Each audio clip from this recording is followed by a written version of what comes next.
Good morning, everyone. I hope all of you are doing great. Now we welcome you all to the second webinar on monthly direct tax update organized by Tax Guru and Tax Connect. We will be conducting webinar every month. We request you to join the update every coming months. Further, I would like to introduce our speaker, Mr. Vivek Jalan and Mr. Rishabh Jain. I would like to introduce our first speaker, Mr. Jalan. Mr. Vivek Jalan is a qualified chartered accountant, qualified LLB and LLM. He is a chairman of Ease of Doing Business Committee in Bengal Chamber of Commerce and member at various chambers. He is a regular speaker at various professional forums on various key areas in direct and indirect taxes. Further, I would like to introduce our another speaker, Mr. Rishabh Jain. Mr. Rishabh Jain is a chartered accountant by profession and a regular speaker at various professional forums on various key areas in direct and indirect taxes. Further, during the session, I would request you all, if you have any queries, please write it in the chat box. All queries will be answered at the time of question and answer session. Further, request to mute yourself and keep your video off during the deliberation. Now, I would like to request Mr. Vivek Jalan to take the session forward. Over to you, Vivek, sir.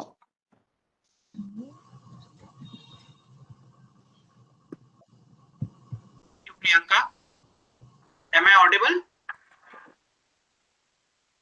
Yes, sir. Yes, sir.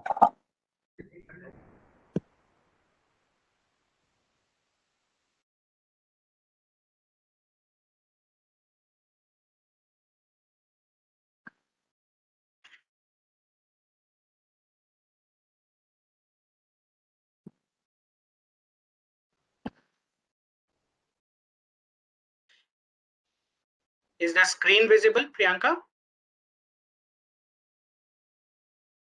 Yes, sir. Yeah. So a very warm good morning to all the delegates present over here. And thank you for the overwhelming response to our second webinar on monthly direct tax updates. We have similar indirect tax monthly end-to-end updates in other forums also. Friends, in today's professional scenario, now a lot of information is available across on WhatsApp, emails, etc.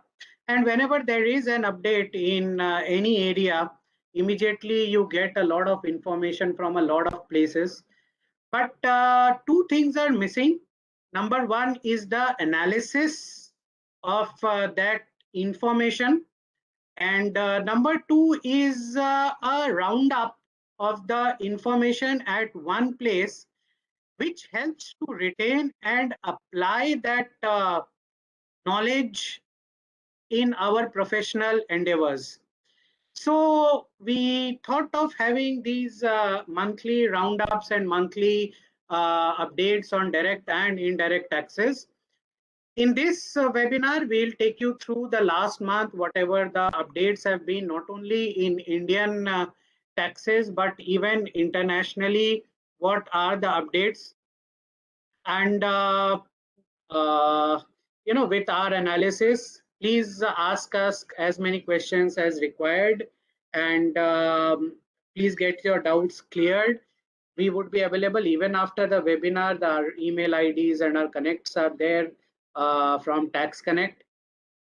So friends, initially for the first half, I will take you through certain international tax updates and Indian tax. There are a lot of confusion which is being created through circulars, I would say, and through certain imaginary provisions which have seen light of day, as well as far as partnership firms are concerned. And in the next half, Rishabh, my co-speaker, from Tax Connect. He will take you through the intricacies of the new income tax returns which would be required to be filed for the current assessment year, and the intricacies in tax audits, and of course so much of confusion is created through this 194Q 206AB and AA. So all of that Rishabh would take you through. So, friends, first of all, very, very niche topic which we have all been witnessing and hearing about in the papers and in the media globally is a global minimum tax, which the first discussion paper is out after the G7 meeting, and now it is being discussed in G20 also. Just a little update. Actually, the roadmap has not yet come. Even the intricacies are not out. But from whatever is out as of now in the paper, we would be discussing for a few minutes. This global minimum tax would change the entire landscape of international taxation and taxation for multinational enterprises. And therefore, it is important that from day one, when this paper is out, we understand the thing. Just give me 1 minute.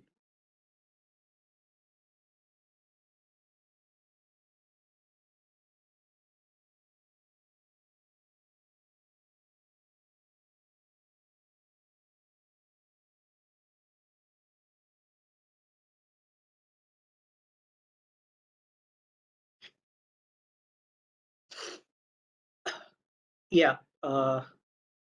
So, friends, this new global minimum tax, we are all hearing that it would be 15% for multinational corporations, etc. Just a small understanding from the discussion paper from the G7 meet, which is out from 1st of July. There are two pillars to this global minimum taxation. First pillar is for very, very large enterprises, multinational enterprises. So like Facebook, Microsoft, Amazon, etc. And the other is what is relevant for most of us over here. So we'll discuss both, primarily the pillar 2 of the global minimum taxation paper. So first pillar 1 is for very, very large enterprises like Facebook, Amazon, etc., which have a global turnover of more than 20 billion euros, which is around 1.8 lakh crore as of now, or around 1.7 lakh crore.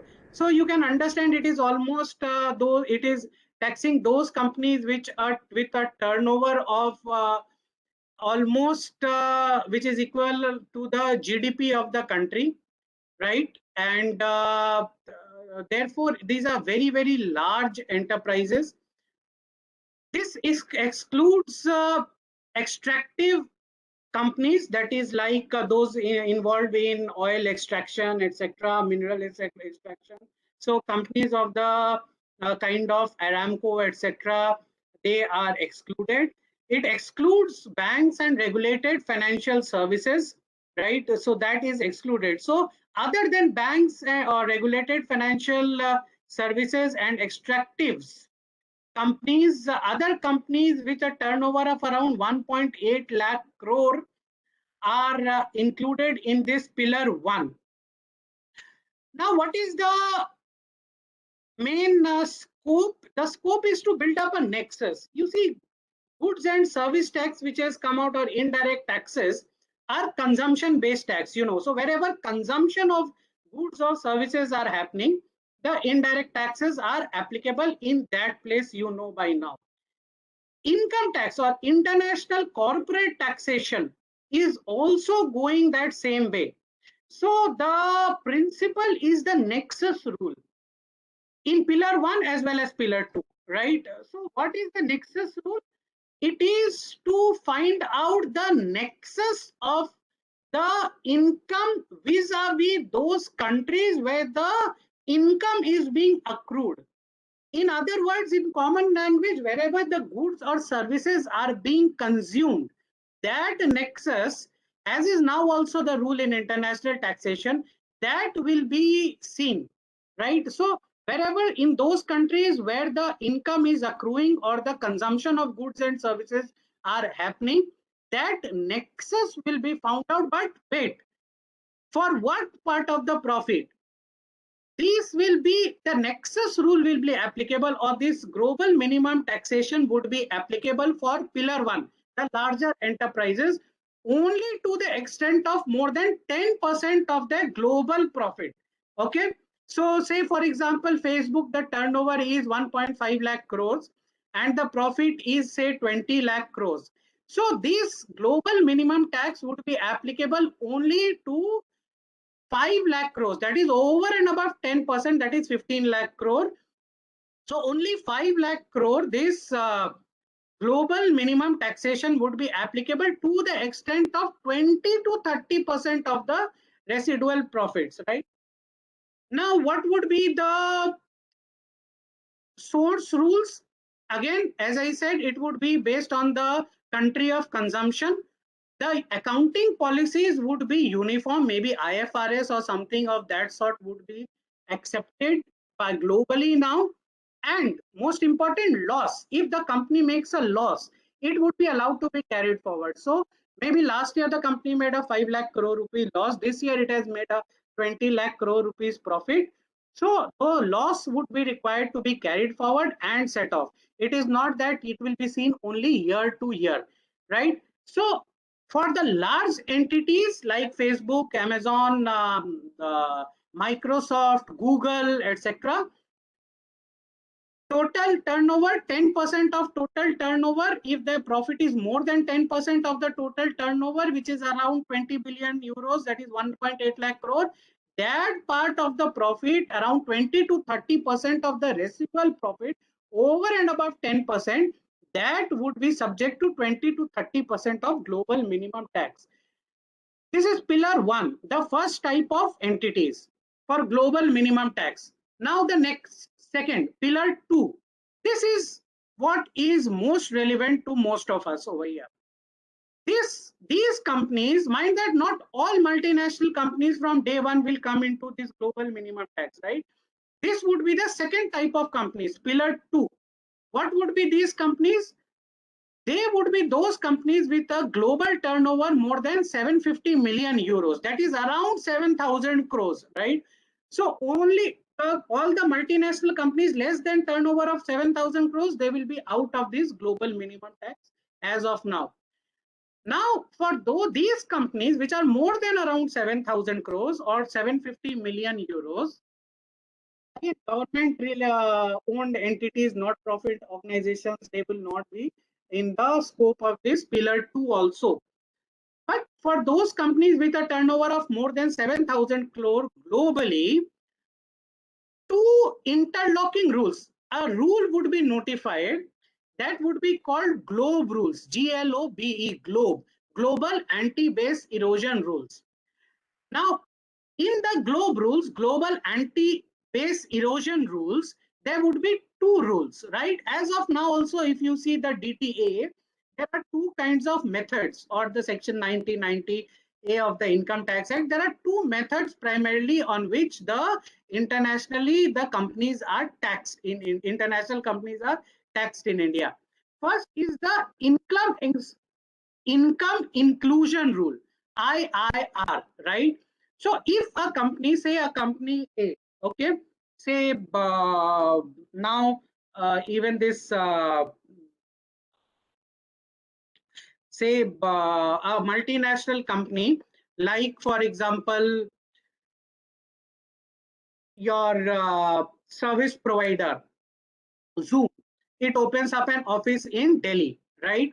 And it has office in US and in Dubai, okay, a tax haven. So total its turnover across the globe is 10,000 crore rupees, okay. Now in Dubai, it books most of its profit, say 5,000 crore income it books in Dubai, which is tax free.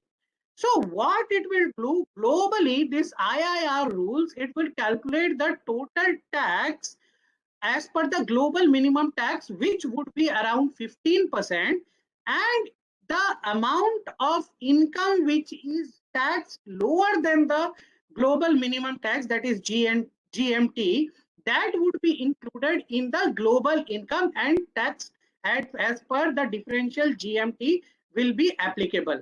Okay, this is first interlocking rule. Globe rules, within that IIR. Second, UTPR, under taxed payment rule, right? So in this rule, what would happen? The global minimum tax would be seen, and to the extent the tax is not charged, that would be charged globally, and to that extent the company has to pay the tax, right? So two types of rules would be notified. So first, globe rules, that is the main rule, mother rule. In that IIR, UTPR, right? Either you include the income in the total taxable income, which is not taxed or under taxed, or you tax him directly, right? As of now, that is also the method which is followed.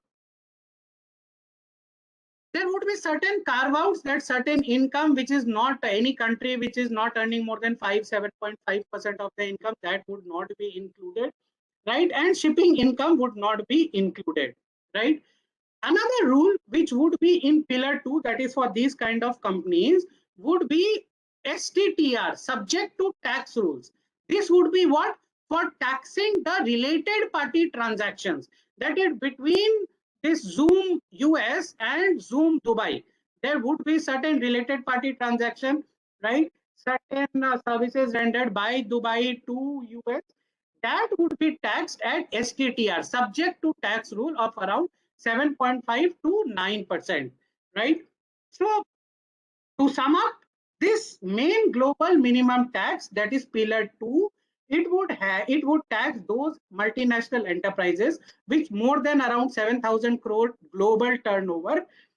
It would be, the taxing would be two types: one, other than related party; second, related party transaction. Other than related party, globe rules. In globe rules, IIR, the income inclusive rule or UTPR rule, and related party transaction, STTR, subject to tax rule, right? The pillar 1 would be for the larger entities, that is Facebook kind, that is 1.8 lakh crore per annum global tax, which would be taxed at 20 to 30% of the residuary income more than 10% of the global income. Fine.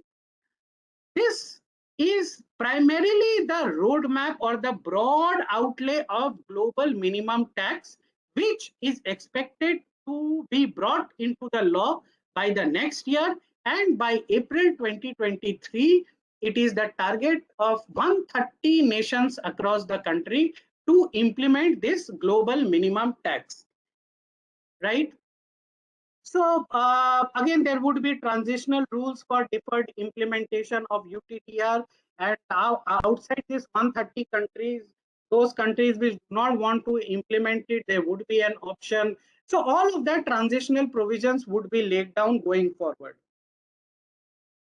Friends, next is equalization levy, right? And its interplay with section 195. So generally what we do whenever there is a new law, whenever there is a new section, we try to implement it somehow, but we have to be careful because equalization levy under 165A, the new one which has come last year, that is 2%, whereas section 195 tax, TDS, is 10%. Right? So we have to be very careful whether equalization levy is applicable or TDS under 195 is applicable, because in this year's budget, right, Finance Act 2021, section 163 provision has been added that wherever 195 is applicable, first preference 195, because it is a higher tax rate.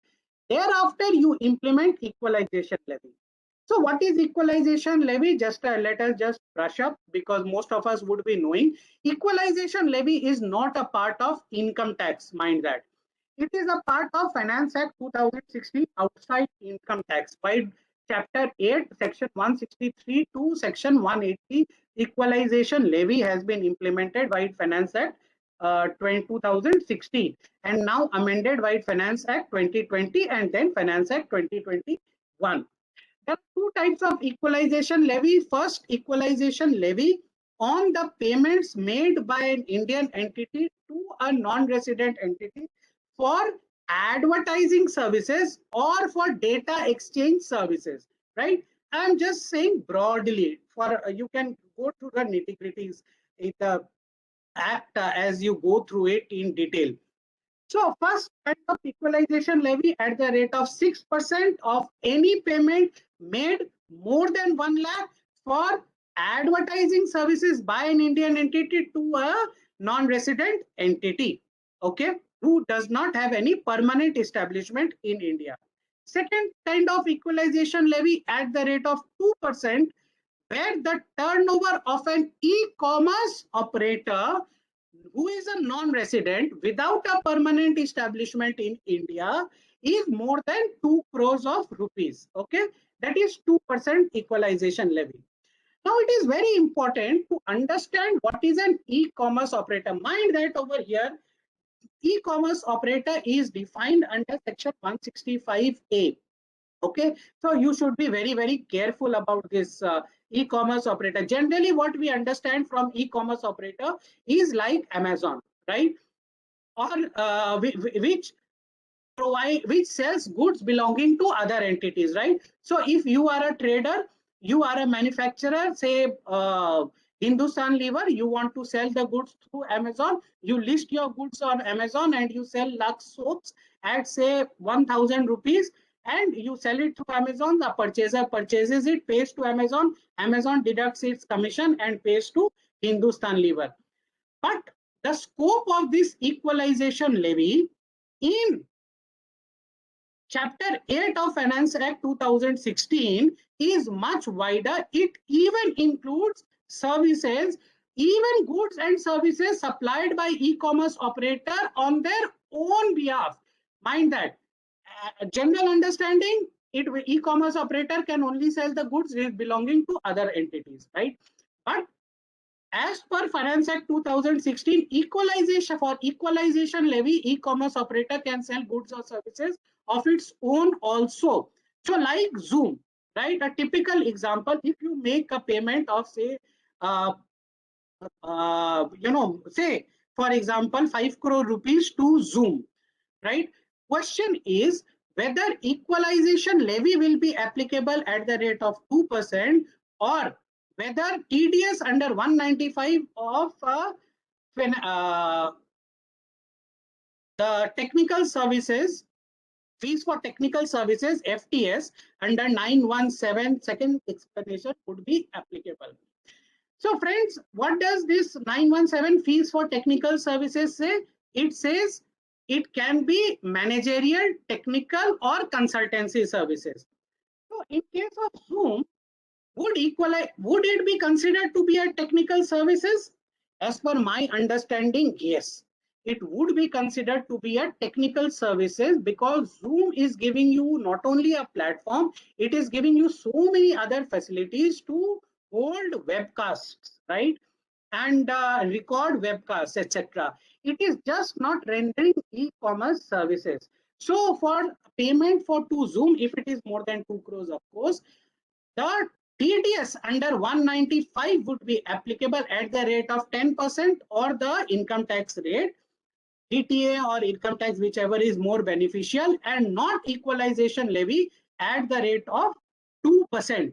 But for example, Amazon, if you sell, say Amazon, if you purchase goods from Amazon US, right, for 100 crores of rupees, right, which is more than 2 crores of rupees, then the goods will belong to say some other entity in United States, right?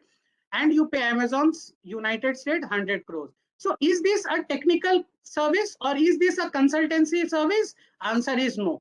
Then 195 would not be applicable, but 2% equalization levy under 165A would be applicable, right?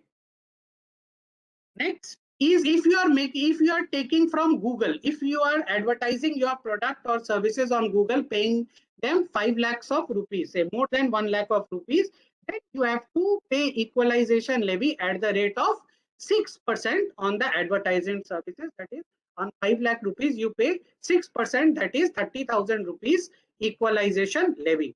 Okay. So a very important interplay you have to understand. Just do not go and apply equalization levy because it is a lower tax, and under 40A1 it would be also disallowed, right? If you do not deduct TDS under 195. Few important decisions in this regard. For a software, in the case of Autodesk India Private Limited, the ITAT held that in case a distributor in India purchases a software and online and it makes it into CDs and sells it in India, the question was whether this TDS would be applicable on the sale of the CDs. Then the tribunal answered it in the negative. It said that hardware cannot be termed as a software and are artificially royalty, TDS under royalty under 195, that cannot be implemented. Again, fees for technical services, it would not include repair and maintenance or any maintenance charges or supply of goods. Okay, so in case of Reliance Globecom, there was a fiber which was installed across from Japan to US, and the payment was made by Tata Communications to this Reliance Global.com Limited, a foreign company, and TDS under 195 alleging 917 of fees for technical consultancy, that was proposed to be deducted, and it was alleged that TDS under 195 would be, we would be sharing the presentation, Mr. Premnath. Okay. So this TDS was proposed, the alleged to be implemented, but the ITAT Mumbai held in favor of the SSE, and it held that the TDS, it would not be considered to be a standby maintenance charges. It is a repair charges kind of a thing, and would not come under fees for technical services, right?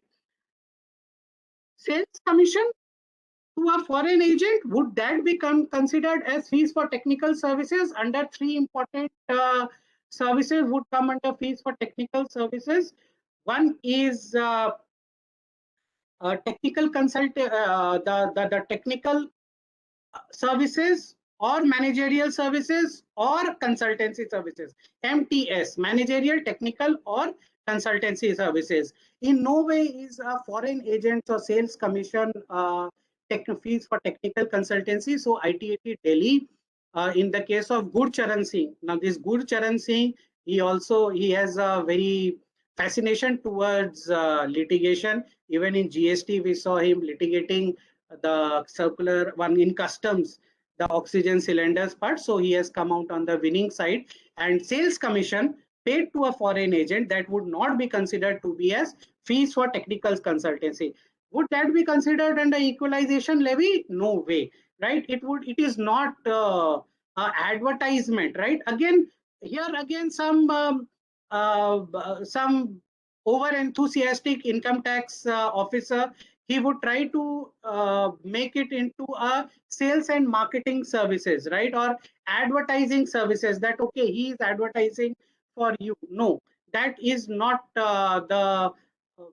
that is not advertisement, number one, and that will not be covered under equalization levy under 165.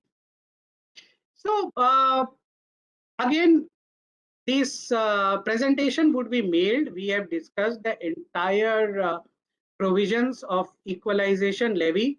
You can go through this at your own pace, and we would be mailing this across, because we have to discuss a lot of new other developments also in income tax in India. right? So first, before the important judgments, we would come to the most important development in this budget, which before starting, I can tell you will be challenged in the courts across the country, even though it has been explained by the circular that is clear double taxation. They are trying to prepone the taxation in a case of reconstruction of a partnership firm, which it is our understanding and our legal submission would be tested for wires in high courts across the country or even at the tribunal level.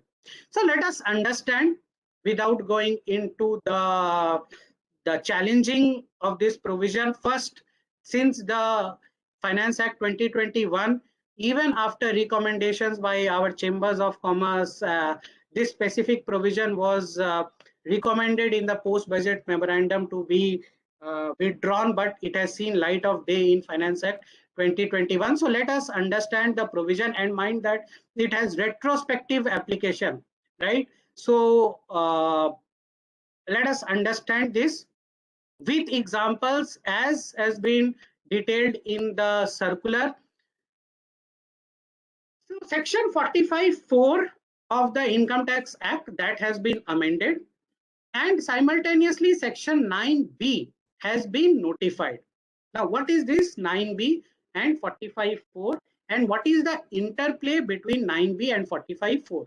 Let us understand both the provisions and then we will discuss with the help of 3 examples, okay? And we will tell you, in case you have such a scenario, and if you are doing it for your company or your organization or your client, you have to follow 4 steps, okay? If you read that circular, you would be totally confused. At least I was. For one, it took me 7-8 hours to understand what they are wanting to say.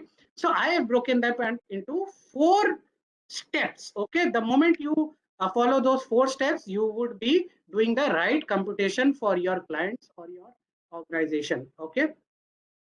Let us first go through the provision. Section 9B, right? What it says, a specified person, it is applicable on specified person and specified entity. So specified entity is who? Partnership firm or AOP or BOI. Specified person is whom? A partner or a member of the AOP or BOI, right? So 9B specified when a specified person transfers a capital asset or stock in trade to a specified entity, transfers a capital asset or stock in trade to a specified person due to or in connection with dissolution or reconstruction of such reconstitution of such specified entity, then it shall be deemed to be a transfer of such capital asset or stock in trade and would be taxed under PGBP or under capital gain. It would be taxed in the year of receipt of such stock or capital asset, and the fair market value of such capital asset or stock would be deemed to be the full value of consideration, okay? So let us understand where a partnership firm ABC is reconstituted, wherein A retires and A is paid by means of transfer of a land by the partnership firm ABC.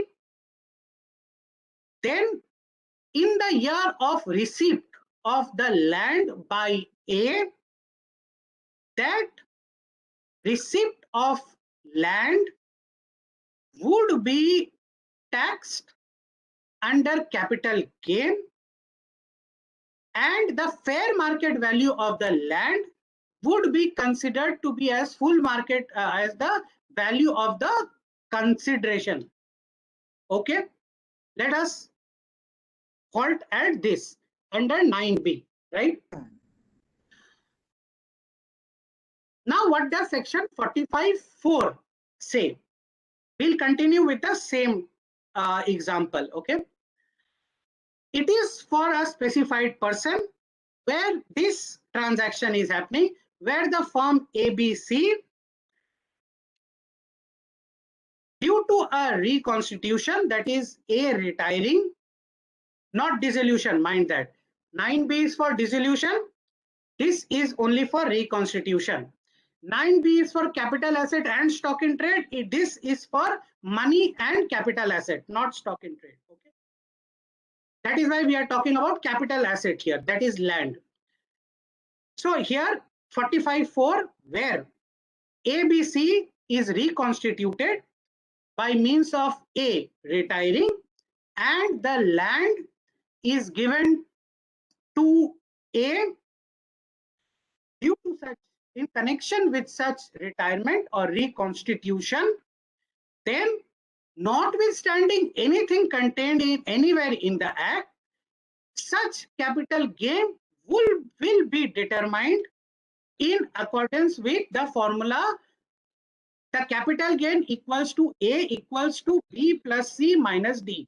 So here there is no B, no money. So C, that is the fair market value of the capital asset, minus D, that is the balance in the capital account of the partner. Okay, and the amount so taxed would be added to the other assets which would continue in the firm ABC in proportion to their values. Okay, very confusing. Let us now understand by means of 3 examples provided in the circular explaining this itself. Friends, follow 4 steps over here. Okay, 4 steps I'll explain to you. Let us understand first the example. Okay, example 1. There are 3 partners ABC in a firm with a capital balance of 10 lakh rupees each, and there are 3 lands S, T and U, which are where the book value of the lands are 10 lakh rupees each. Okay, so A, B, C, 10 lakh rupees each is the capital balance. STU lands, 3 lands where the value of the lands as per the book value is 10 lakh rupees each. Okay, now A wishes to retire or exit. Okay, what is he paid? He is paid by means of the land U and 11 lakh rupees in cash. Okay, the fair market value of the land U is 50 lakh rupees, right? So again, I am repeating the example. 3 partners A, B, C, capital balance 10, 10, 10. 3 land STU, value of the land 10, 10, 10. Market value of U is 50 lakh rupees. A retires, he gets 11 lakh rupees cash and the land U. Now 4 steps. Number 1, first, apply section 9b. Mind that 9b is the charging section. It is not a computation section. The computation will happen under section 48. Okay. So first, apply 9b. What is the fair market value of this land U? 50 lakh rupees. Less the indexed cost of acquisition. Assume the book value of the land U is 10 lakh rupees. As you assume indexed cost of acquisition is 15 lakhs of rupees. Okay, so capital gain 35 lakhs of rupees. Tax rate, assume 20%, no surcharge, no SHEC, etc. So capital, so the total tax is coming to 20% of 35 lakh, that is 7 lakhs of rupees. Okay, so step 1, the application of section 9b, that is done. Okay, step 1 complete. In step 1, the firm has to pay a tax of rupees 7 lakhs of rupees. Okay. Step 2, give 9B effect on the firm, because it is stated in 9B that this transfer would be in the hands of the firm ABC. So step 2, effect of 9B. What is effect of 9B? What is calculate the net book profit to the firm?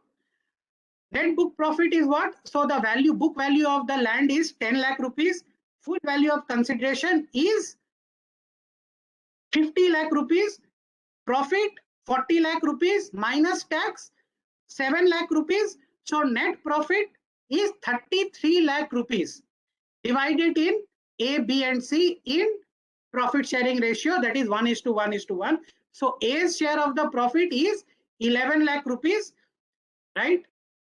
Now A's capital balance become 10 lakh rupees it was previously, plus 11 lakh rupees. His capital balance is 21 lakhs of rupees, right? So 9B effect gone. Step 2 complete. Now step 3, 45(4) application. What does 45(4) say? In case a capital asset is transferred by the firm specified entity to the partner specified person, then the full value of the consideration, that is would be the market value of the asset, that is land, that is 50 lakh rupees, and it would be calculated at A equals to B plus C minus D. So what is capital gain? A. B is the money which is paid on transfer. That is 11 lakh rupees is the cash being paid to A, 11, plus fair market value of the land, B, 50 lakh, total 61, minus capital balance of A, that is 21 lakh now. Mind that 10 lakh previous plus 11 lakh which we had done in step 2. So the total capital gain under 45(4), that would come to rupees 40 lakhs of rupees. Okay, and that would be liable to tax under 45(4). And last step for 45(4) effect. Now the other two lands, S and T, right, where the book value is 10 lakh rupees each, you get the market values, say 70 lakh rupees each. Now this 40 lakh rupees which is there, which is capital tax and capital gain in 45(4), that would be distributed in the value of, in the proportionate value, that is 70:70, 1:1, 20 and 20. That would be added when S and T, land S and land T, that would be transferred, right? That would be added in the full value of the consideration, which would be deducted under section 48 from the full value of the consideration. Okay, very, very complex, I understand. So that is why I am repeating. I have also taken 6 to 7 hours. When you read this example at your own pace, when this PPT is with you, you can also see the circular on very recently it has come, I think 7th of July, somewhere in July only. Again, I will repeat 4 steps: 9B application, 9B effect, 45(4) application, 45(4) effect, right? Number 1. So example, A, B, C, 3 partners, capital account 10, 10, 10. 3 pieces of land in the asset STU. Market, the book value is 10, 10, 10. Okay. A wants to retire. Firm is reconstituted. Okay. Now, the market value of U, land U, is 50 lakh rupees. Market value of S and T is 70 and 70 each. A on retirement will get 11 lakh rupees in cash plus land U. Okay, so 11 lakh rupees in cash plus land U. Now first, 9B impact, application of line B. What does it say? The computation is to be done under section 48. Full value of consideration 50 lakh rupees less index cost of acquisition of land U, say it is 15 lakh rupees. So 35 lakh rupees is the capital gain. and taxed at 20%. So 7 lakh rupees is the tax. 9B done. Now 9B effect. Total profit is 40 lakh rupees. Book profit 40 lakh, 50 minus 10 minus tax amount 7 lakh. So 33 lakh rupees is the profit. Divide it amongst A, B, C. So A's share is 11 lakh. So A's capital account balance become 10 lakh plus this 11 lakh. 21 lakh is A's capital account balance. Step 3. 45(4) effect or application. 45(4) says capital gain will be A, that is B, that is the money given to A, 11 lakh plus fair market value of the land U, 50 lakh. So 11 plus 50, 61 lakh minus capital account balance calculated in step 2, that is 21 lakh. So total capital gain is 40 lakh. Step 4, impact of effect of 45(4). The other two pieces of land, S and T, 70/70 is the fair market value of that, divided in that proportion, this 40 lakh rupees, 20 and 20. When and S and T will be sold off, then this 20 lakh rupees would be deducted from the full value of consideration while computing the capital gains, right? Mind that. Now, due to this paucity of time, my next speaker is also here. Therefore, I will not take example 3, but if there is a block of asset also, right, in this example, if you include block of asset also, even then there would be no depreciation on this 20 lakh. This 20 lakh would, at the time of sale of this land or whatever capital asset is there, that would be reduced from the full value of the consideration under section 48. No depreciation would be calculated on this 20 lakh rupees. Okay. Similarly, if now they have tried to, by example 2, they have tried to justify कि भाई we are not doing any injustice to you. Assume this land was sold off. Okay. Assume this land was not a deemed transfer. Assume this was sold off. Okay. If what it was sold off, what would have been the scenario? They have explained that the gentleman's scenario would have been the same. Okay. Land sold off, section 48, capital gain computed. Section 48 would be full value of the consideration, that is 50 lakh, the fair market value, which would be considered to be full value of the consideration. PPT is off, I'll share it again. Okay, so the same would be the impact they have explained by means of example 2. So friends, what they want to do, right, through implementation of this 9B and 45(4), they want to have dual tax. First is, okay, the previous 45(4), now that has been transferred to 9B. They say, whenever there is a transfer from the firm to a partner, on reconstitution we will tax it, no problem. On dissolution we will tax it, no problem, right? But they say that this capital gain we are giving you as a benefit when you will sell the existing asset. So the tax related to that, you pay it on day 1, right?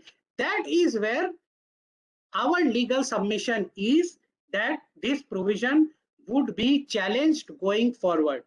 This preponement of the taxation on the day of the transfer by inserting a deeming fiction under 45(4), that in our concerted view would be a hardship for the assessees, and that may be challenged going forward.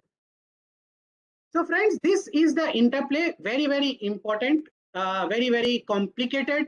I would say, if people say taxation, income tax is complicated, it is for provisions like this that income tax has been made complicated, right? Which is very, very difficult to, number one, comprehend, and number two, implement it on ground. So by and large, be very, very careful of this 45(4) when you are reconstituting a partnership firm. going forward, right? And giving a benefit or a goodwill to any of the partners. This would be a very, very important provision to be kept in mind. And it would by and large affect and impact the taxation of partnership firms regularly over the next few years. Still, this provision is there.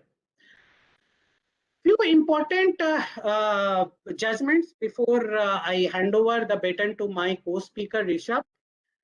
By the Madras High Court, what in the case of Thiru Arwan Sugar Limited, deferred expenditure. Now, what this company did is that it wanted to restructure its loan. It wanted to prepay its loan.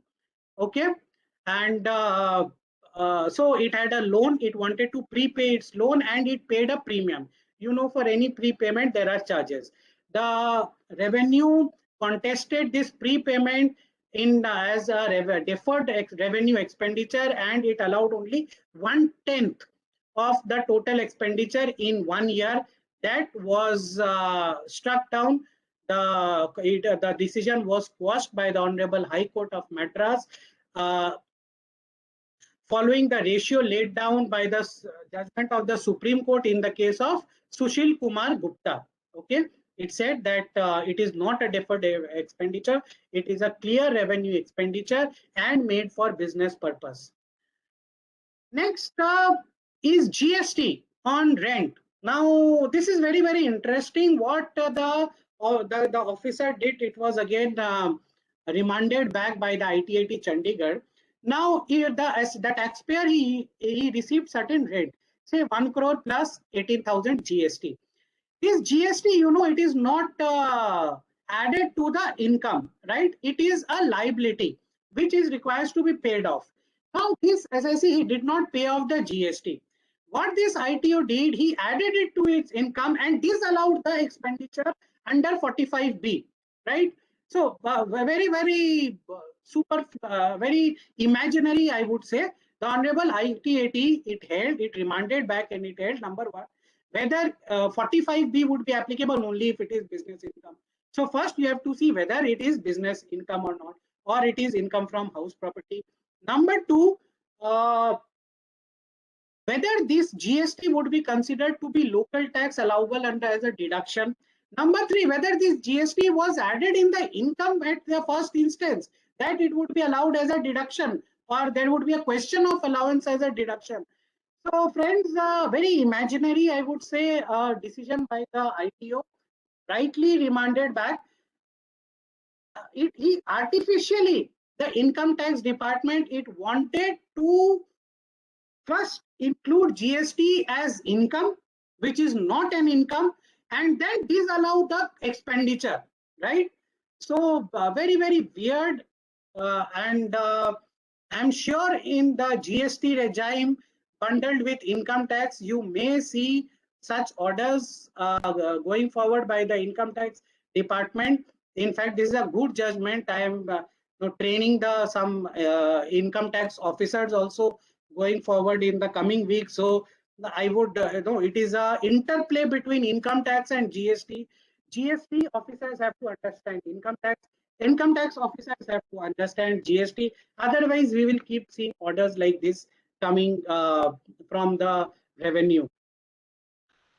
And last, before I end, is a judgment by the ITAT Chennai, where a car which was used by the company, it was considered as partly used for business purpose, and the depreciation to the extent of 25% was disallowed. It was held by the ITAT that before disallowing any expenditure as personal expenditure, the AO should bring on record any evidence to suggest as to why he is disallowing any expenditure for personal purpose. If he does not have any evidence which he puts on records and he does not give a speaking order, then he has no business disallowing a part of the expenditure as a personal expenditure. So thank you very much. We would take the questions, but before that, I would request Rishabh to take the session forward. with the new income tax return, the tax audit, and the new this provision 194Q206 AB. Yes, Rishabh. Over Thank to you you. very much. Hi and good morning, everyone. I will just briefly run through the provisions of the new ITR, the recent changes in both the ITR and the tax audit, as the return filing season and the tax audit season are just around the corner.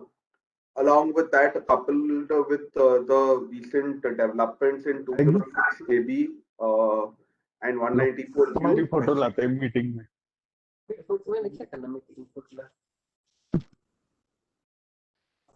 I would request all the participants to please put yourself on mute.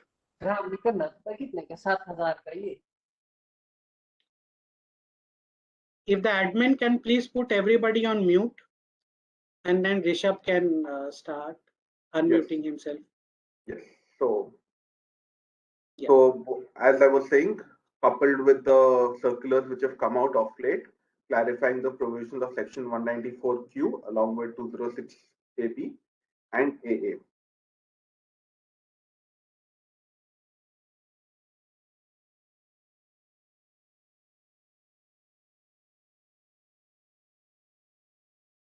I hope my screen is visible to all.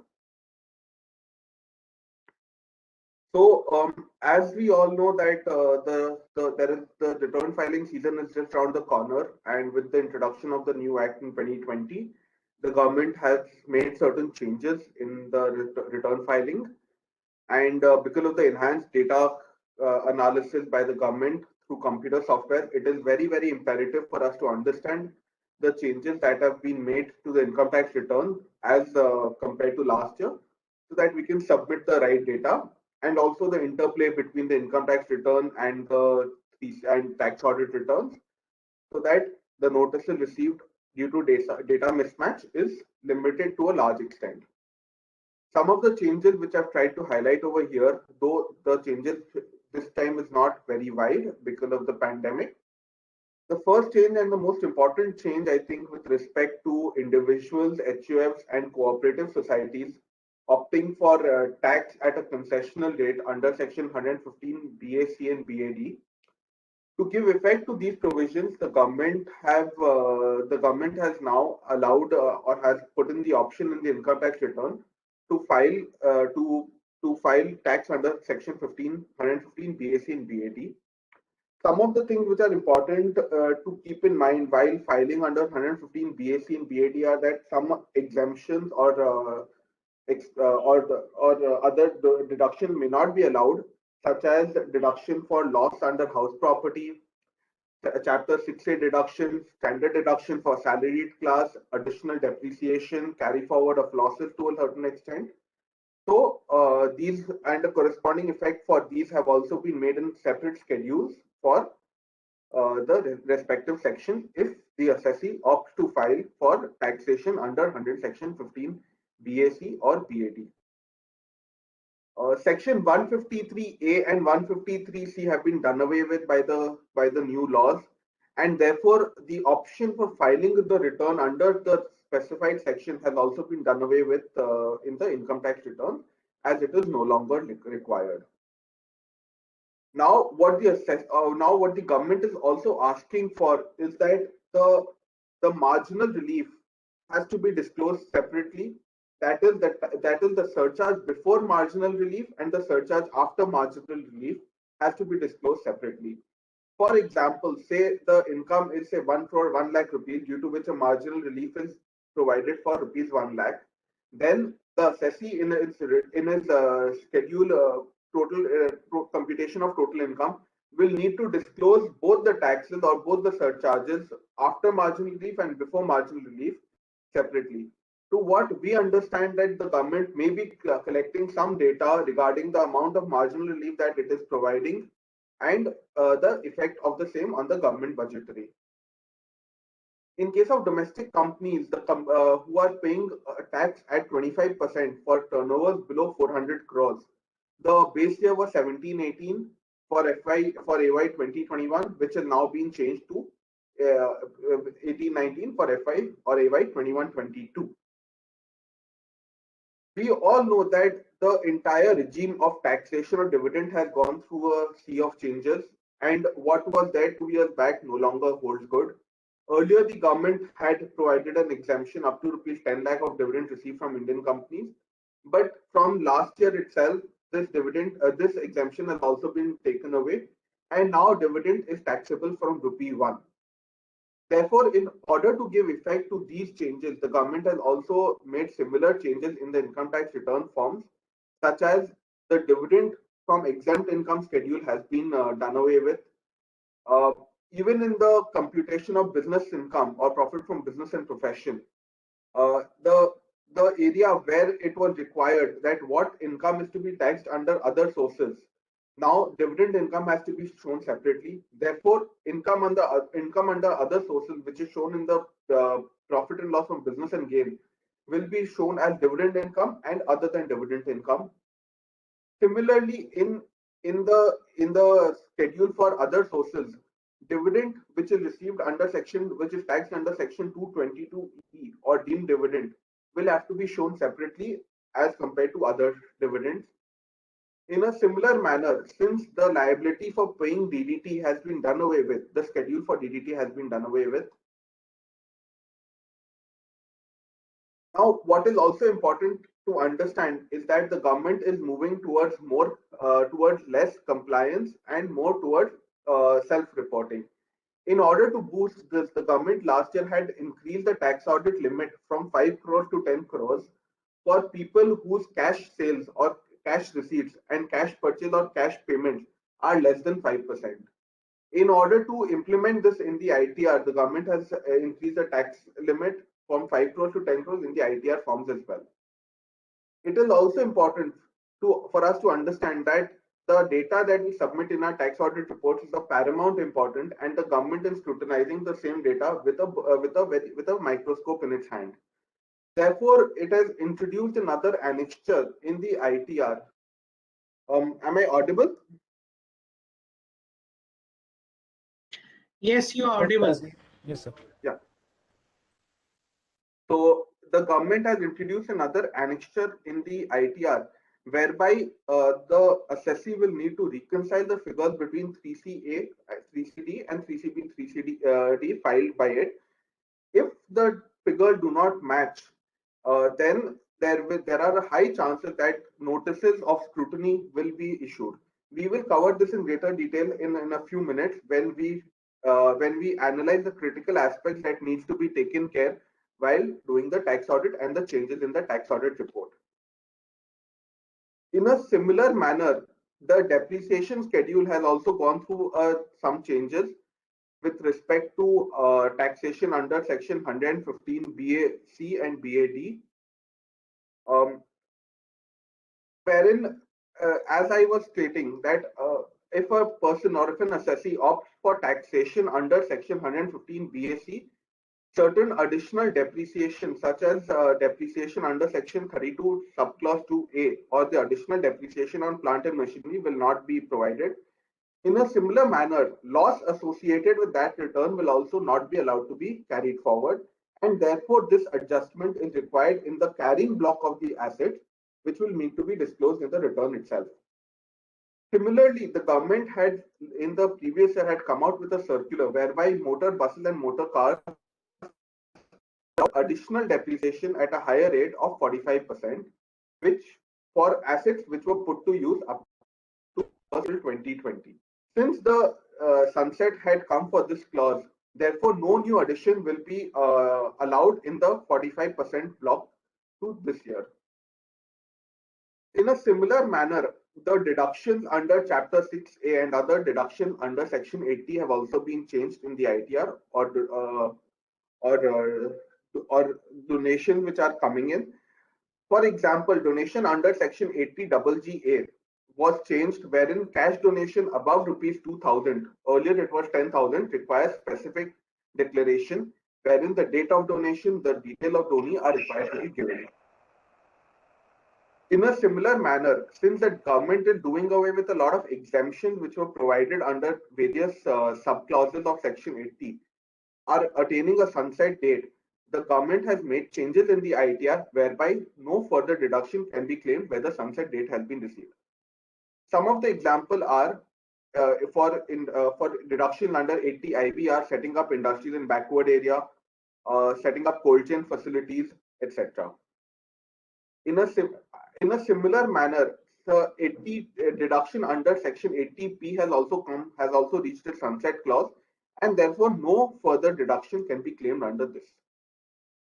Last year, the government had come out with a new section or a new exemption under Section 80M, wherein the dividend received by a company will be exempted or will not be taxed to the extent the company pays out the dividend to the shareholders before the date of filing of under Section 139(1).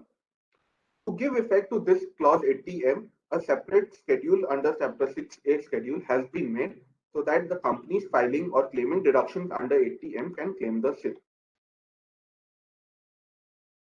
In a similar manner, to give effect to 115 BAC and BAD, the government has brought about adjustments in brought forward losses which are not allowed to be carried forward because of the assessee opting for taxation under Section 15 BAC and BAD, and additional depreciation which are not allowed to be carried forward in an unabsorbed depreciation schedule.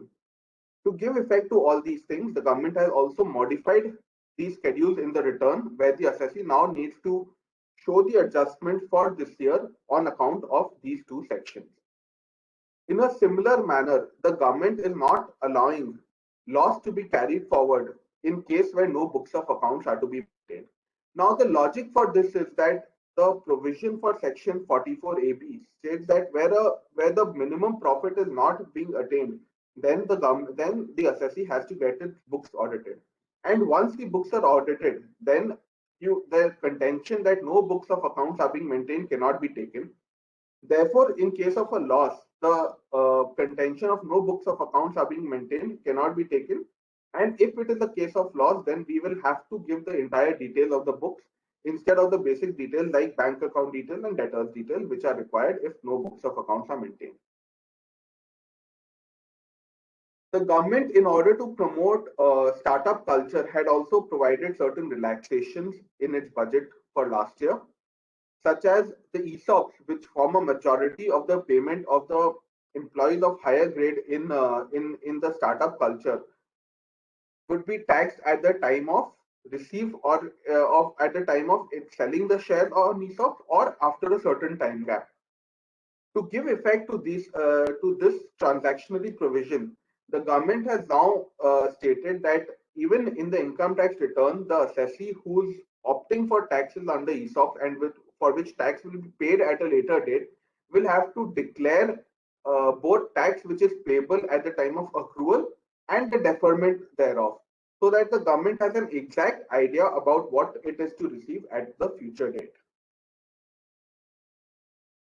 Some other amendments with respect to the ITR forms are that the government had increased the deviation between the full value of consideration and the stamp duty value in case of sale of land or building or both from 5% to 10%, and therefore to give effect to this, the computation of capital gain under Section 50C has also been changed to incorporate the 10% instead of the earlier 5%. The detail of investment schedule for investment made post 1st April till 30th June last year has been done away with, as it was only relevant for AY 2021. In a similar manner, TDS carry forward provision in the return are only available for assessees when the income is being offered to tax, with the exception of Section 194N, wherein the TDS cannot be carried forward. So these are certain changes which were there with respect to the ITR forms, though not many. But we need to keep in mind that filing the ITR is the starting point of where the government starts its data collection, and it has to be tallied with all the other records that are available, such as the GST records, the SEBI records, and other records, so that the data that we submit can be backed up. Because now, what in the faceless assessment we are seeing, what we are seeing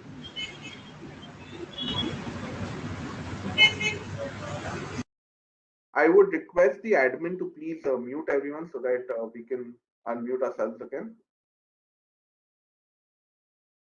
Yeah, thank you. So as I was saying, so the data in the data collection scheme of the government, we need to be very careful of the data that we are submitting, and we need to have a backtrack of the data, because more often than not, the data that the government is asking us for is already available with the department, and it is more of a confirmation to the data that it already has. Similar changes or some changes have also been brought about in the tax audit report, which are due to be filed in the near future. Though not many, a few small clerical changes have been made. Since the date of tax filing of tax audit report and the date of submission of ITR under section 139(1) has been changed, wherein there a gap of 1 month has been provided. Therefore, to give effect to payments under section 43B, which are allowed on payment basis, the government is now allowed to revise the tax audit report or form 3CD, which has to be duly certified by an accountant, for payments made under section 43B in the intervening period of that 1 month. In a similar manner, the auditor now needs to report the value or the value considered for section 50C and the applicability of 50C in case of the tax audit being done. Therefore, it is very, very important as the tax auditors to understand and to keep in documentation the stamp duty value and the full value of consideration, because now the government is directly placing the onus on the auditor to state whether section 50C is applicable or not. In a similar manner, adjustments to the written down value in clause 18 of form 3CD has been done for compliance with section 115 BAC and BAD and adjustments of goodwill thereof. Therefore, the auditor now needs to make these adjustments, and proper forms which needs to be filed for availing these reduced tax rates have to be filed, which has to be available with the auditor for him to make the adjustment thereof. In a similar manner, carry forward losses also need to be adjusted for section 115 BAC and BAD. The provisions, the GAR provision, which was kept in abeyance right from the beginning of the new form 3CD, has been kept in abeyance till 31st of March 21. And in a similar manner, the reconciliation with GST records under clause 44 of form 3CD have also been kept in abeyance till 31st March 2021. Now, what is more important for us to understand is that some critical aspects which we would like to cover over here while we are considering considering tax audit and ITR filing. As Vivek ji was already saying, that the interplay between GST and income tax needs to be kept in mind. It is also very, very, very important for us, if not today, to reconcile our GST books of records, especially with respect to the turnover aspects, while filing our tax audit reports also. As the GST record reflected in the turnover criteria in our ITRs, in our GST 3B, in our accounts, and in the tax audit should match up. Otherwise, this can become a major factor for reopening of assessments at a future date. In a similar manner, the GP ratio, which is computed in the ITRs, should match with the GP ratio, which is computed in form 3CDs. This point is overlooked by most of our professional brothers, but now this has become very, very important, as the reconciliation between the two will become, and we are receiving notices with respect to the same, wherein the GP ratio is not matching from one record to another. Therefore, the GP ratio in form 3CD will also need to be considered based on what option is available in the ITR forms. But to our humble submission, there are cases or there are instances in the ITR where the GP ratio is not reflected in its truest form. So the auditor can give a note to this effect and absolve him of the liability of the same. It is also very important for us to understand that the TCS, which was brought about from 1st October 2020, will also require reporting in Form 3CD in clause 34 for reconciliation of TDS or TCS. Now, specific mechanisms need to be placed or need to be developed by the auditors, keeping in mind that the TCS is applicable on payment basis and not on sales. What we see in our practical life with most of our clients is that they charge the TCS on the bill itself. What the auditor needs to consider and needs to finalize is that the applicability of TCS is not on sale but on receipt of payment. This important aspect needs to be kept in mind while filling up table number 34 to clause 3CD. As I have already stated, if the assessee is filing under section 15 BAC or BAD, the relevant forms need to be available with the tax auditor in his documentation for him to make necessary changes in the tax audit and file the correct form. Reconciliation of tax audits with ITR is an absolute must. What is also important to understand that though from this year itself, the ESI, the disallowance with respect to delay in payment of ESI PF has been introduced in Finance Act 21, but the department can take a view that the ESI PF delay in payment of ESI PF for FY20 will also be disallowed. This needs to be carefully examined by the tax auditor and correctly reported in his tax audit report for having the same impact in the ITRs. What is also important for us to understand is that the dividend is which is received by an assessee has to be disclosed on a quarterly basis.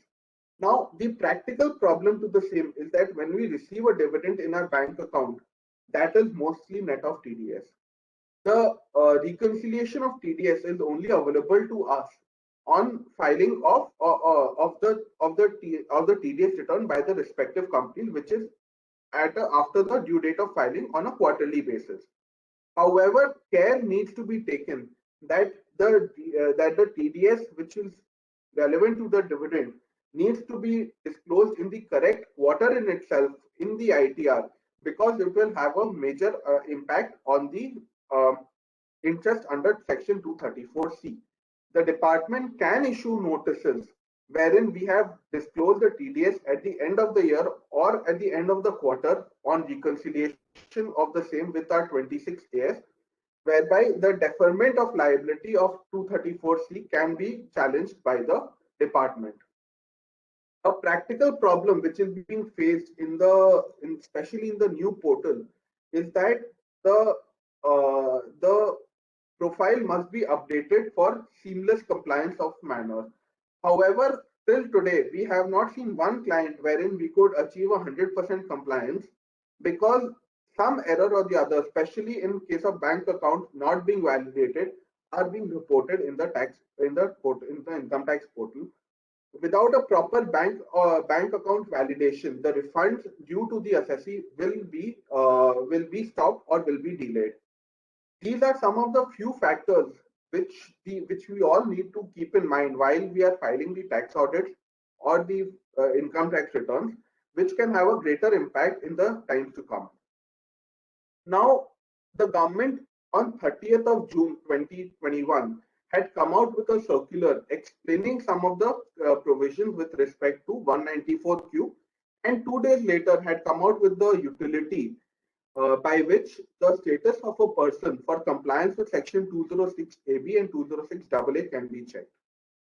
Some of the clarification which the government had sought to bring in by this circular were as follows: that the provisions of section 194Q will not be applicable to any transaction in securities or commodities which is traded through a recognized stock exchange. This is a very, very welcome clarification, as in most times there is no direct contract between the buyer and seller if the contract is through a recognized stock exchange, and therefore the application of section 194Q on the same would pose a virtual impossibility. The second clarification that the government sought to bring is that transactions in electricity, renewable energy certificate, and energy saving certificates, which are traded through power exchanges. Now, please mark the word power exchanges. Will not fall under the preview of Section 194Q. Thus, by doing this, what our interpretation of this clarification is that any electricity which is bought through a power exchange will not be uh, under the purview of 194Q. However, electricity which are bought from electricity distribution companies or through private contracts such as windmill energies or solar energies between private contracts will still be governed by Section 194Q, and TDS will be required to be deducted under the same. This is very, very important, as if the assessee does not deduct TDS, it will amount to disqualification or disallowances of expenses under Section 40A1A and can lead to catastrophic circumstances for the assessee. The government has also sought to clarify on what will happen when if a purchase return happens. For this, the government has said that when the purchase return happens and it is replaced by another good, then the TDS under Section 194Q need not be deducted again on such account because it has already been deducted. However, if purchase return happens and at a future date another invoice is raised by the assessee by the seller, then the earlier TDS deducted under Section 194Q can be adjusted against this new new purchases, and fresh TDS under 194Q need not be deducted. In a similar manner, the government has also clarified that the amount on which TDS under Section 194Q has to be deducted. What the government is saying is that the TDS needs to be deducted on the purchase value excluding GST if the credit in the books are being made earlier. However, on advance payment, since it is not possible to bifurcate between the GST component and the value of good, the entire amount of advance will be subjected to TDS under Section 194Q. Now, what is important for us to understand is that what they have excluded in the circular is only GST. Say we are buying a petrol or a diesel from say Bharat Petroleum or Hindustan Petroleum, who charge central sales tax. The circular does not cover exclusion of central sales tax from this. Therefore, TDS has to be deducted on the entire amount of the purchase consideration, because the words in the circular are only limited to GST which is being offered. Some other clarification with respect to 194Q are that for non-resident assessees, only purchases made by their permanent establishments in India will be liable to TDS under 194Q. Provisions if both 194Q and 206C1H are applicable, and for some reason the seller has already charged TCS under 206C1H, then 194Q need not apply. The provisions of Section 194Q are applicable only when the turnover is more than 10 crores. Therefore, in the year of incorporation, since the turnover is not more than 10 crores in the previous year, therefore Section 194Q need not be applied. With this, I bring my presentation to an end. Happy to take any questions which we may have.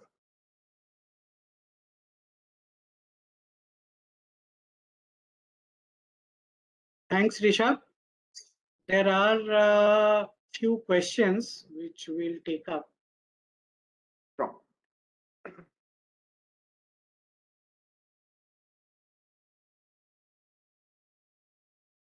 Okay, all the participants, you're requiring the PPTs, they would be mailed to all of you. Okay, Mr. Ketan says, is Zoom considered as software? Then as per Supreme Court, no TDS is required into trigger, please advise.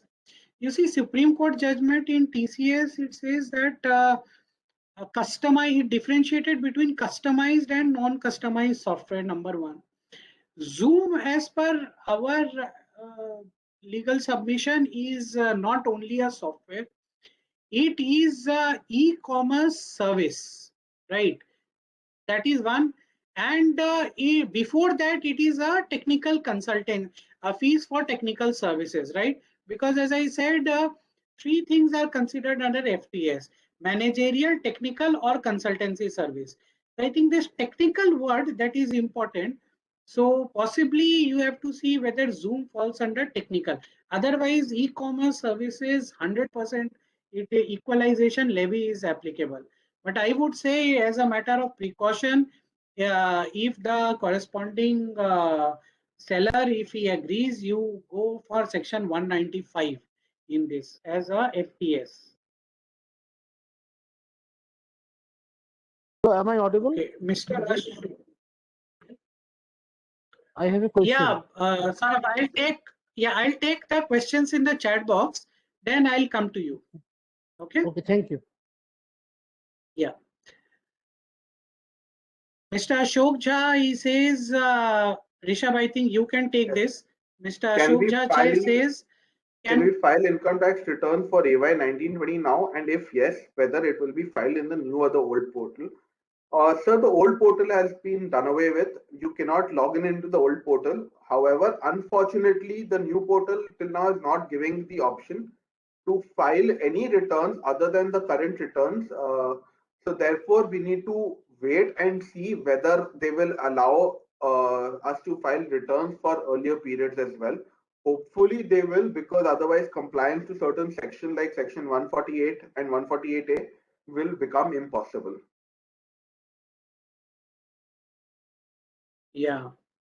So I hope this new portal does not take time like ROC's portal to stabilize. So next is this query from Mr. Anand Watts. Anant Watts, he says, which country will levy, collect and use GMT, global minimum tax? First is, which country will levy and collect?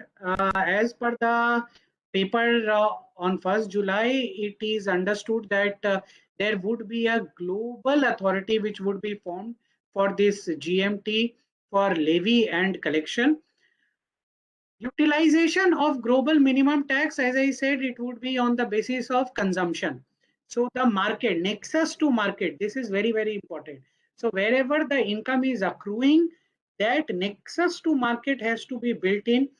And you see, the GMT will be consumed in that country, wherever the income as a nexus to the market in that particular country. As you can see in this equalization levy also, that for e-commerce operators, now they are looking at the internet protocol. So it's not that if the Zoom is out of India, it will not be taxed. If, or the advertisement, if you do it in Google and Google is based out of London, it will not be taxed. No. If it is targeting the audience in India, therefore the consumption of that service of advertisement is happening in India, therefore the levy is there, right? And so it would be again, the income would be tracked to the country where the market is, right? And where the consumption of the goods or services happening. For goods, it is very easy, like my Amazon example, but service, that is the important point to see whether where is the nexus of the income. In that country, it would be utilized. So to that extent, the income or the tax would be transferred to that country. That is our understanding as of now, what we have got from the paper and the government. Whatever little we have got. In fact, now not many are clear on this. Mr. Premnath, he says, what is the due date to file relevant form to avail lower tax for domestic company? Mr. Premnath, I suppose you're talking section 197. I think there is no due date. The date from when the officer approves that form, I think there is form 13, that from that day you can get a lower tax. Rishabh, I think your views on this? what Mr. Premnath is asking is the lower tax of 22%. So that has to be filed anytime before filing the return. So I think that is the due date that Mr. Premnath is talking about. So the date is before the Oh, date yes, in yes. He's talking 1/2021, domestic. right? So Mr. Manoj Modi, should we deduct TDS on payment of electricity bills to, sir, if Dakshin Haryana Vidyut Vitran Nigam is a power exchange, then no. But if it is an electricity distribution company, like in most states, then yes, TDS should be applicable. In fact, in some states, like in West Bengal, the government distribution company, West Bengal State Electricity Department, is sending out circulars to its clients to deduct TDS under Section 194Q. I think the next question from Mr. Meenakshi Sundaram is, when will the new portal of income tax be ready, sir? This is a question which I think only our Madam Finance Minister can answer. Though what we hear that the ICAI has formed a committee and is working very closely with the service providers and the finance ministry to resolve the grievances. Not only ICAI, the entire trade and industry, all the associations, they are working, but somehow a lot of news is coming in the media, but that it is getting streamlined and all.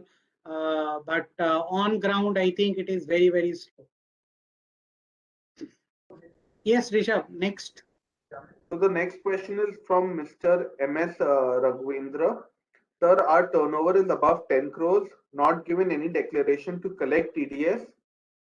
I can collect once a month with gross value or what? So, sir, the applicability of Section 194Q, and I hope you're talking about that, is at the time of payment, receipt of payment, or credit, whichever is earlier. So, technically speaking, the payment, the TDS has to be collected at or the TDS has to be charged or deducted at the time of credit. However, payment for the same needs to be done by the 7th of the next month. If 194 is applicable, then 194Q is also applicable. Sir, in the circular dated 30th of June, the government has clarified that if 194 is O is applicable for e-commerce operators, then 194Q will not be applicable, and 194O will take precedence over 194Q. Next is whether the provision of Section 194Q will be applicable to assessee who are governed under principle of mutuality like club, cooperative societies. As per Section 194Q, buyer has to deduct TDS during purchase during the course of business. So, sir, the buyer has to deduct TDS for under Section 194Q if the assessee or if the seller is liable to tax. Since even as per the provision of mutuality, clubs, cooperative societies, etc., are liable to tax, then to my understanding, TDS will be required to be deducted under 194Q, which can be claimed by the clubs or cooperative societies.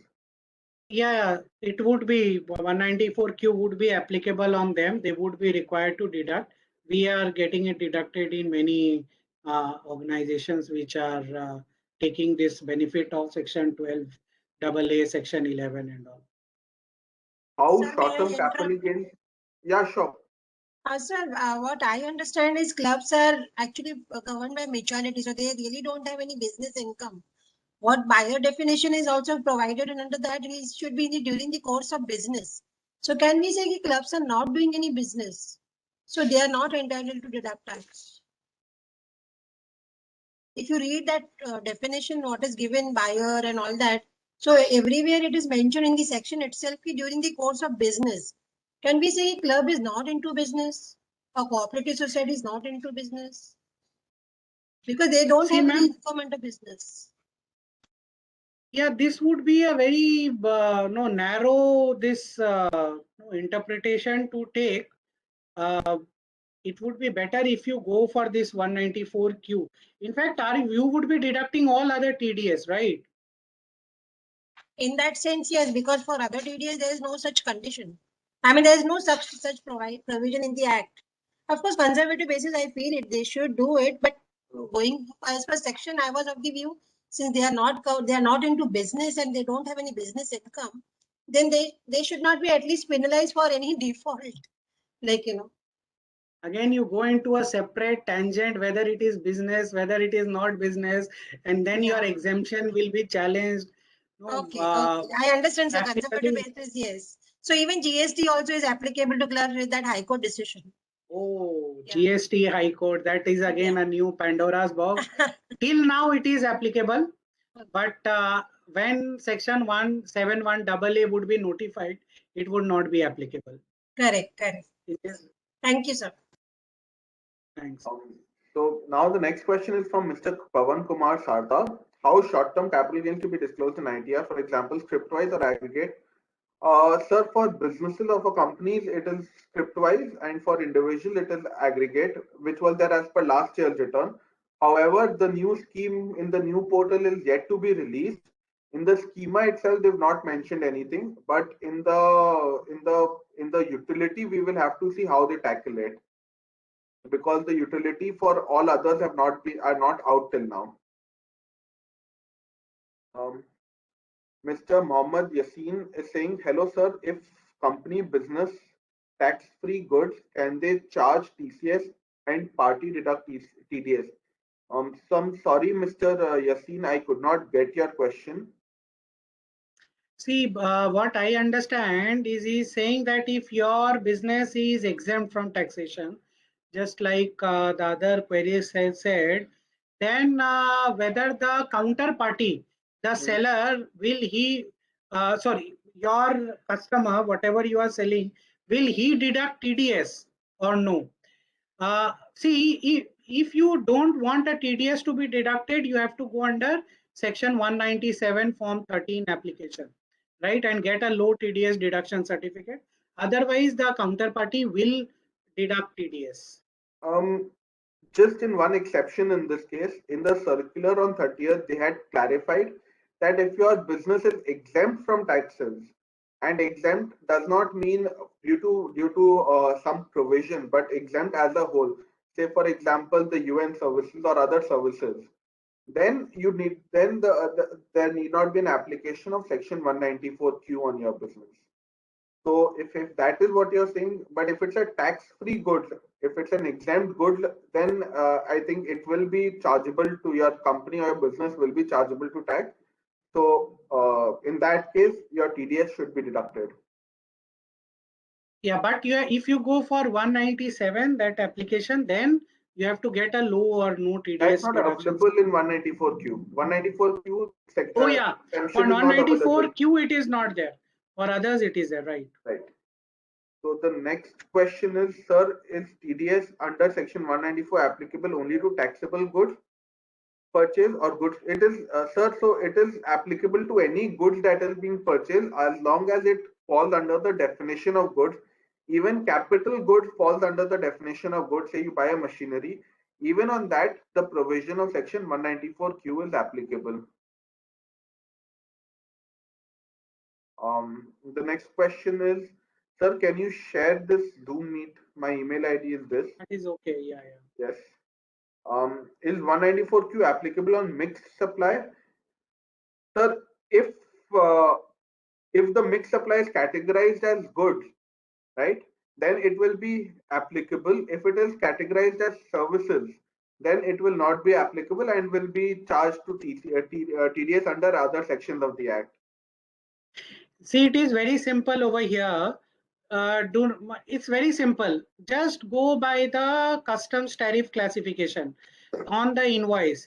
If the person supplier, he has shown it under HSN, you go ahead and charge TDS, deduct TDS. If he has given a SSE, then you do not deduct this TDS and you go for other TDS. Okay. If he has given a composite bill like works contract, he has given only SSE, although it has goods or service, but he has given a composite for works contract, it is considered to be a service. Don't this 194Q is not applicable in that case.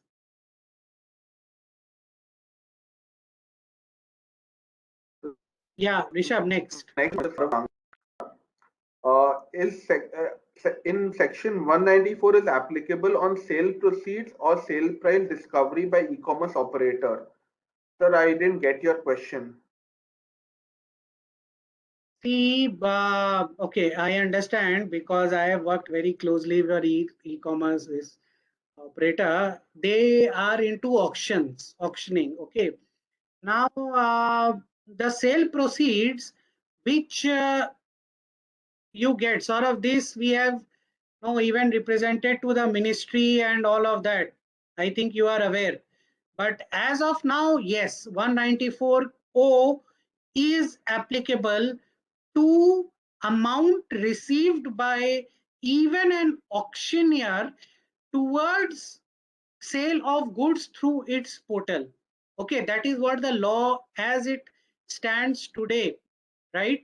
I understand what you are wanting to say, that your services is even lower than the TDS. That is a practical difficulty. Okay, but as of now, the government is not wishing to listen that you are only doing the price discovery. They are very clear. If you as an e-commerce operator or an auctioneer, you are taking the money for the sale of goods or services, then that 194O is applicable on the entire amount, not only on that price discovery or your service charges. So we'll move on. SAPL Industries, the last, is under section 194Q month end and can pass TDS amount single TDS debit note to vendor. Sir, 194Q, you will have to do it transaction wise, but ultimately since the payment is after the end of the month, you can definitely pass a voucher at the end of the month for a single figure for each vendor. Int audit is asking, is 194Q applicable for mixed supply? I think we've already answered this. Mr. Narendra Shah is asking, sir, is in the old income tax portal grievance submitted earlier, now again in the new income tax to be submitted? Sir, the process from old to new, they are gradually implementing. And now, if you would have noticed in the past 1.5 weeks, the old replies also submitted for KSL have started showing up in the new portal. So I think we will have to wait and watch whether the grievance also gets transferred to the new portal. If it doesn't, then we will have to resubmit the grievance, giving the citation of the earlier grievance submitted.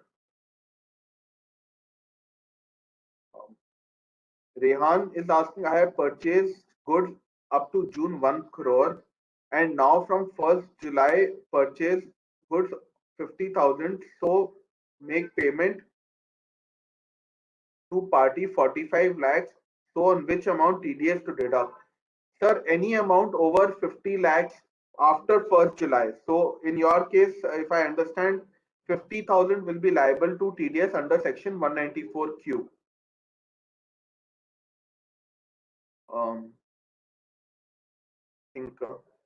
So is purchase order placed with NR for supply of goods through email? Will EL apply? If you can take this. Equalizing. So is purchase order placed with non-resident for supply of goods through email? Will EL equalization levy? I think to what I can understand from your query, you have a goods provider outside the country. He is not an e-commerce operator. Okay, say you purchase Lenovo laptops from Japan, right? And you make a purchase order and the Lenovo supplies you laptops. In that case, he is not an e-commerce operator. Neither are you doing any advertisement, nor even I would go one step further, nor is your technical service or royalty. No EL, no TDS under 195 would apply in this case, if I have understood the query correctly. We'll move Next, on. Rishabh. Mr. Harish Rai is asking, we have understood that dividend from companies are not covered under 194Q. So that is absolutely correct because dividend is not a good. Is 194Q applicable for? Is 194Q applicable for diesel and petrol? Yes, it is, because diesel and petrol are goods. Under EL, if NR don't pay EL, whether department consider the resident buyer as representative assessee? Sir, it is already in chapter 8. If you see, it is very clear that you have to deduct equalization levy.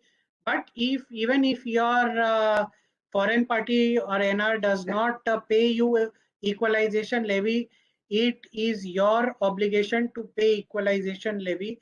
Otherwise, you would be an assessee in default. So it is very, very clear. Just like TDS, even if the other party does not pay you TDS, you have to pay it to the government, otherwise you would be considered to be in default. I think we'll move on. Sir, as per section 206 AB, specified person defined as those person who has not filed return of income for 2 preceding years for which the TDS amount is done and over the TCS amount for the last 2 years is more than rupees 50,000. My doubt is whether cumulative condition if the deductee has filed in 1 year in the last and the TDS is below 50,000. So, sir, 50,000 limit is for both the years. So, for both the years, the TDS should be more than 50,000 individually. If even for 1 year, if it is less than 50,000, then he's not a specified assessee. Yearly TDS mismatch check is not appearing in new portal. So, sir, that I think we'll have to wait till the new portal is up and running fully. Sir, is TDS under section 194Q deductible on bill amount on payment basis or bill raised basis? Sir, TDS under 194Q is applicable at the time of credit or payment, whichever is earlier in your books of accounts. Relates to 148, whether tax officer can send notice for period prior to 12/13. Sir, for period prior to 12/13, I think the time has elapsed, and now after 1st April, he cannot send a notice prior to 12/13. Even after 12/13 has been challenged in High Court for notices received after April. I think where a writ petition has been filed, 2 in, as far as what I know, 2 in Mumbai and 1 in Delhi. We'll have to wait to see what the results of these writ petitions are. Mr. Sandeep is asking whether he can follow old provision and send notice. I think I've already answered this. A relative of mine has received intimation under section 143(1) for financial year 1920, wherein it was informed that income tax refund is being sent. Subsequently, when refund are checked in IT portal, it is indicated that refund adjusted, but there is no intimation.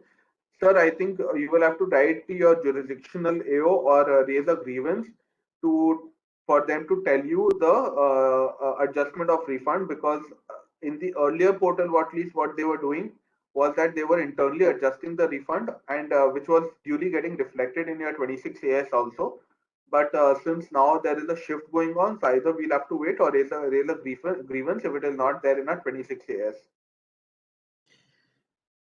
So I think we have answered all the queries over here by all the participants. Please do feel free to write to us. Yes. So sorry, very small question. Of course, I was just typing.